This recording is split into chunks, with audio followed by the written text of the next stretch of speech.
Hello everyone, আসসালামু আলাইকুম। আজকে দুপুরের জন্য রান্না করছি মিষ্টি কুমড়া ভাজি। আর এই পাশে চুলা বসিয়ে দিয়েছি অফ ক্যামেরাতে ডাল প্রায় হয়ে গেছে।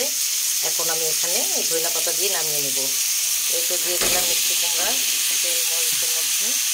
হ্যালো এভরিওয়ান, এখন আমি এই যে শিং মাছটা মশলার মধ্যে কষায় তুলে নিয়েছি, এখানে তুলে রেখেছি। তো এখন দিয়ে দিব আলু, তারপর দিয়ে দিব কাঁচকলা।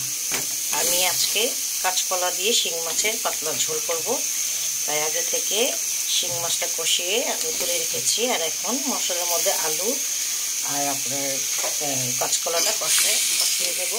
কষানোর পরে আমি এখানে শিং মাছটা দিয়ে ধনিয়া পাতা টমেটো দিয়ে নামিয়ে। তো আলু আর কাঁচকলা কষানোর পরে মাছ দিয়ে টমেটো দিয়ে ফেলছি।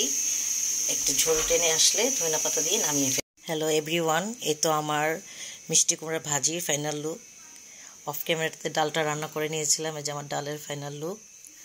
আর এই তো শিং মাছ দিয়ে কলা দিয়ে আলু দিয়ে পাতলা ঝোলের ফাইনাল লুক। তো যদি আমার ভিডিওটা ভালো লেগে থাকে তাহলে আপনারা প্লিজ একটা লাইক একটা কমেন্ট করে দিবেন। তো সবাই ভালো থাকবেন। আসসালামু আলাইকুম।